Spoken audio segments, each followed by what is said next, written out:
Pop ਨੇ ਅੱਜ Canada ਦੇ ਇੰਡੀਜੀਨੀਅਸ ਪੀਪਲ ਜਿਹੜੇ ਮੂਲ ਨਿਵਾਸੀ ਹੈਗੇ ਆ ਉਹਨਾਂ ਤੋਂ ਮਾਫੀ ਮੰਗੀ ਆ। ਸਰੋਤਿਆਂ ਨੂੰ ਯਾਦ ਹੋਊਗਾ ਪਿਛਲੇ 2 ਸਾਲਾਂ ਦੇ ਵਿੱਚ 4000 ਤੋਂ ਵੱਧ ਬੱਚਿਆਂ ਦੀਆਂ ਗ੍ਰੇਵਜ਼ ਲੱਭੀਆਂ ਗਈਆਂ ਸੀਗੀਆਂ।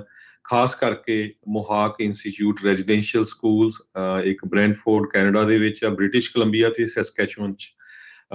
ਕਹਿੰਦੇ ਵੀ ਜਿਹੜੇ ਇਹ ਸਕੂਲ ਸੀ ਇਹਨਾਂ ਦੇ ਵਿੱਚ ਜੋ ਮੂਲ ਨਿਵਾਸੀ ਲੋਕ ਸੀਗੇ, ਇੰਡੀਜੀਨੀਅਸ ਲੋਕ ਸੀ, ਉਹਨਾਂ ਦੇ ਬੱਚਿਆਂ ਨੂੰ ਲਿਆਂਦਾ ਜਾਂਦਾ ਸੀ ਵੀ ਅਸੀਂ ਪੜ੍ਹਾਉਣੇ ਆ ਇਹਨਾਂ ਨੂੰ, ਪਰ ਉਹਨਾਂ ਦਾ ਕਲਚਰ ਇੱਕ ਤਰ੍ਹਾਂ ਨਾਲ ਮਟਿਆ ਜਾਂਦਾ ਸੀ, ਭੁਲਾਇਆ ਜਾਂਦਾ ਸੀ ਤੇ ਉਹਨਾਂ ਨੂੰ ਧੱਕੇ ਨਾਲ ਜਿਹੜਾ ਆ ਕੈਥੋਲਿਕ ਬਣਾਇਆ ਜਾਂਦਾ ਸੀ। ਇਸ ਤੋਂ ਬਿਨਾਂ ਉਹਨਾਂ ਦੀ ਜਿਹੜੀ ਕੰਡੀਸ਼ਨ ਆ ਬੜੀ ਮਾੜੀ ਹੁੰਦੀ ਸੀ। ਸੋ ਬਹੁਤ ਸਾਰੇ ਬੱਚੇ ਉਹਨਾਂ ਦੀ ਮੌਤ ਹੋ ਜਾਂਦੀ ਸੀ ਸਕੂਲ 'ਚ ਤੇ ਉਹਨਾਂ ਨੂੰ ਸਕੂਲ ਦੀਆਂ ਗ੍ਰੇਵਜ਼ ਦੇ ਵਿੱਚ ਹੀ ਦੱਬ ਦਿੱਤਾ ਜਾਂਦਾ ਸੀ।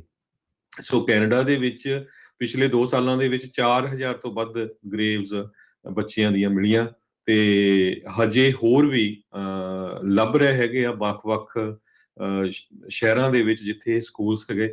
ਸੋ ਬਹੁਤ ਹੀ ਇਹਦਾ ਵਿਰੋਧ ਪੂਰੀ ਦੁਨੀਆ 'ਚ ਹੋਇਆ ਸੀ ਵੀ ਕੈਥੋਲਿਕ ਜਿਹੜੇ ਧਰਮ ਆ, ਕੈਥੋਲਿਕ ਚਰਚ ਦੇ ਹੈਡ ਆ ਪੋਪ ਫਰਾਂਸਿਸ, ਉਹਨਾਂ ਨੂੰ ਮਾਫੀ ਮੰਗਣੀ ਚਾਹੀਦੀ ਹੈਗੀ ਆ।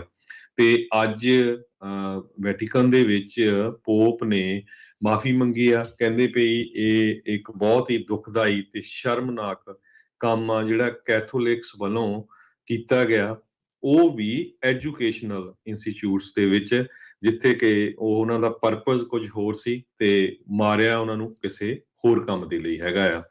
ਤੇ ਉਹਨਾਂ ਨੇ ਇਹ ਕਿਹਾ ਵੀ ਜਿਹੜਾ ਗੋਸਪਲ ਆਫ ਜੀਸਸ ਕ੍ਰਾਈਸਟ ਦੀ ਜੋ ਟੀਚਿੰਗਸ ਆ ਉਹਦੇ ਬਿਲਕੁਲ ਇਹ ਉਲਟ ਕੀਤਾ ਗਿਆ ਸੀ। ਕਹਿੰਦਾ ਵੀ ਮੈਂ ਆਪਣੇ ਭਰਾਵਾਂ ਦੇ ਨਾਲ ਤੇ ਹੋਰ ਕੈਨੇਡੀਅਨ ਬਿਸ਼ਪਸ ਦੇ ਨਾਲ ਇਕੱਠੇ ਹੋ ਕੇ ਸਾਰਿਆਂ ਤੋਂ ਮਾਫੀ ਮੰਗਦਾ ਹੈਗਾ ਆ, ਇਹ ਪੋਪ ਨੇ ਕਿਹਾ। ਤੇ ਕਹਿੰਦੇ ਵੀ ਥੋੜੇ ਸਮੇਂ ਦੇ ਵਿੱਚ ਕੈਨੇਡਾ ਦੇ ਵਿੱਚ ਜ਼ਰੂਰ ਉਹ ਪਹੁੰਚਣਗੇ, ਉੱਥੇ ਜਾ ਕੇ ਇੱਕ ਵਾਰੀ ਫੇਰ ਜਿਹੜੇ ਇੰਡੀਜੀਨੀਅਸ ਪੀਪਲ ਰਹਿੰਦੇ ਆ ਉਹਨਾਂ ਨੂੰ ਮਿਲਣਗੇ ਤੇ ਉਹਨਾਂ ਤੋਂ ਮਾਫੀ ਮੰਗਣਗੇ।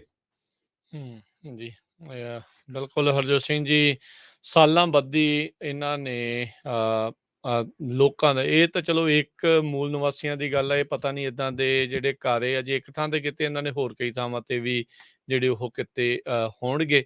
ਸੋ ਬਹੁਤ ਘਿਨਾਉਣੀਆਂ ਚੀਜ਼ਾਂ ਜਿਹੜੀਆਂ ਕੀਤੀਆਂ, ਕੀ ਮਾਫੀ ਮੰਗ ਕੇ ਇਹਨਾਂ ਦਾ ਖਹਿੜਾ ਛੁੱਟ ਸਕਦਾ ਹੈ?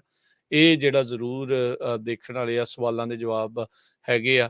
ਉਹ ਬੱਚੇ ਜਿਹੜੇ ਚਲੇ ਗਏ, ਜਿਹੜੇ ਇਹਨਾਂ ਦੇ ਨਾਲ ਨਹੀਂ ਸੀ ਮਿਲਣਾ ਚਾਹੁੰਦੇ, ਜਿਹੜੇ ਆਪਣੀਆਂ ਜੜ੍ਹਾਂ ਦੇ ਨਾਲ ਜੁੜੇ ਸੀਗੇ, ਉਹਨਾਂ ਨੂੰ ਮਾਰ ਕੇ ਉੱਥੇ ਹੀ ਪਿੱਛੇ ਜਿਹੜਾ ਉਹ ਦਫਨਾ ਦਿੱਤਾ ਗਿਆ, ਉੱਥੇ ਹੀ ਜਿਹੜਾ ਉਹ ਕਰ ਦਿੱਤਾ ਗਿਆ।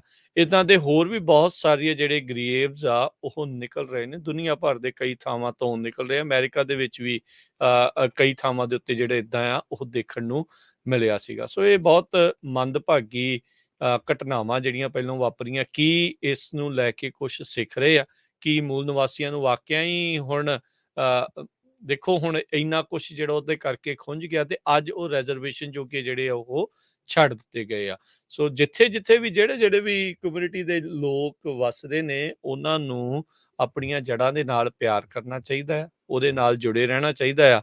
ਬਾਹਰੀ ਤਾਕਤਾਂ ਜਿਹੜੀਆਂ ਆ ਉਹ ਹਮੇਸ਼ਾ ਹੀ ਉਹਨਾਂ ਜੜ੍ਹਾਂ ਨੂੰ ਮਿਟਾਉਣ ਦੇ ਲਈ, ਆਪਣੇ ਵਿੱਚ ਉਹਨਾਂ ਨੂੰ ਮਿਲਾਉਣ ਦੇ ਲਈ, ਸਮਾਉਣ ਦੇ ਲਈ ਉਹ ਤਤਪਰ ਰਹਿੰਦੀਆਂ ਨੇ, ਪਰ ਉਸ ਦੇ ਖਿਲਾਫ ਡਟ ਕੇ ਜਿਹੜਾ ਉਹ ਅੜੇ ਰਹਿਣਾ ਚਾਹੀਦਾ ਆ। ਸੋ ਨਹੀਂ ਤਾਂ ਇੱਕ ਹਿਸਟਰੀ ਦੇ ਫੁੱਟ ਨੋਟਸ ਉਹਦੇ ਪੰਨਿਆਂ ਦੇ ਵਿੱਚ ਹੀ ਬਣ ਕੇ ਜਿਹੜੀਆਂ ਕਮਿਊਨਿਟੀਆਂ, ਭਾਈਚਾਰੇ ਜਿਹੜੇ ਉਹ ਰਹਿ ਜਾਂਦੇ ਆ। ਸੋ ਅੜਨਾ ਜਿਹੜਾ ਉਹ ਜ਼ਰੂਰ ਆਪਾਂ ਨੂੰ ਪੈਂਦਾ ਆ। ਇਹ ਬੜੀ ਅਫਸੋਸਜਨਕ ਘਟਨਾ ਜਿਹੜੀ ਵਾਪਰੀ ਆ, ਇੰਨੇ ਕਹਿ ਲਓ ਵੀ ਸਦੀਆਂ ਬਾਅਦ ਜਾ ਕੇ, ਦਹਾਕਿਆਂ ਬਾਅਦ ਜਾ ਕੇ ਹੁਣ ਇਹ ਮਾਫੀ ਮੰਗੀ ਆ। ਕਿ ਲੋਕ ਇਹ ਜਿਹੜੇ ਲੋਕ ਆ ਉਸ ਨੂੰ ਮੰਨਣਗੇ ਤੇ ਅੱਗੇ ਜਿਹੜੇ ਉਹ ਤੁਰ ਸਕਣਗੇ? ਤੇ ਉਹ ਚੀਜ਼ ਕਰਨ ਦੇ ਲਈ ਇਹਨਾਂ ਨੂੰ ਕੱਲੀ ਮਾਫੀ ਤੋਂ ਇਲਾਵਾ ਹੋਰ ਕੀ ਜਿਹੜਾ ਉਹ ਕੀਤਾ ਜਾਣਾ ਚਾਹੀਦਾ ਹੈ, ਉਹ ਵੀ ਜ਼ਰੂਰ ਦੇਖਣ ਦੀ ਲੋੜ ਹੈਗੀ। ਕੈਨੇਡਾ ਦੇ ਟਰੂਥ ਤੇ ਰੀਕਨਸੀਲੀਏਸ਼ਨ ਕਮਿਸ਼ਨ ਨੇ ਰਿਪੋਰਟ ਕੀਤਾ ਸੀ ਕਿ 4000 ਤੋਂ ਵੱਧ ਇੰਡੀਜੀਨੀਅਸ ਬੱਚਿਆਂ ਦੀ ਮੌਤ ਹੋਈ ਆ ਨੈਗਲੈਕਟ ਤੇ ਅਬਿਊਜ਼ ਕਰਕੇ, ਜਿਹੜੇ ਰੈਜ਼ੀਡੈਂਸ਼ੀਅਲ ਸਕੂਲਸ ਦੇ ਵਿੱਚ ਰਹਿੰਦੇ ਸੀ ਜਿਨ੍ਹਾਂ ਨੂੰ ਕੈਥੋਲਿਕ ਚਰਚ ਵਾਲੇ ਰਨ ਕਰਦੇ ਸੀ। ਤੇ ਪਿਛਲੇ ਸਾਲ ਕੈਨੇਡਾ ਦੇ ਕਾਨਫਰੰਸ ਆਫ ਕੈਥੋਲਿਕ ਬਿਸ਼ਪਸ ਨੇ ਮਾਫੀ ਮੰਗੀ ਸੀਗੀ। ਸੋ ਅੱਜ ਪੋਪ ਨੇ ਦੋ ਜਿਹੜੇ ਇੰਡੀਜੀਨੀਅਸ ਗਰੁੱਪ ਹੈਗੇ ਆ, ਮੈਟਿਸ ਤੇ ਇਨੂਇਟ, ਇਹਨਾਂ ਦੇ ਕੁਝ ਲੀਡਰ ਤੇ ਸਰਵਾਈਵਰ ਜਿਹੜੇ ਉਹਨਾਂ ਸਕੂਲਾਂ ਦੇ ਹੈਗੇ ਆ, ਕਿਉਂਕਿ ਕਈ 80-80 ਸਾਲ ਦੇ, 70-70 ਸਾਲ ਦੇ ਬਜ਼ੁਰਗ ਹੋ ਗਏ ਹੁਣ, ਕਿਉਂਕਿ ਪੁਰਾਣੀ ਗੱਲ ਆ ਕਾਫੀ, ਉਹ ਸਾਰੇ ਮਿਲੇ ਪੋਪ ਨੂੰ, ਤੇ ਪੋਪ ਤੋਂ ਬਹੁਤ ਲੰਮੇ ਸਮੇਂ ਨੂੰ ਉਹ ਕਹਿ ਰਹੇ ਸੀ ਵੀ ਤੁਹਾਨੂੰ ਇਸ ਘਿਨਾਉਣੇ ਕੰਮ ਦੇ ਉੱਤੇ ਮਾਫੀ ਮੰਗਣੀ ਚਾਹੀਦੀ ਆ। ਸੋ ਫਾਈਨਲੀ ਪੋਪ ਨੇ ਜਿਹੜੀ ਆ ਮਾਫੀ ਮੰਗੀ ਹੈਗੀ ਆ।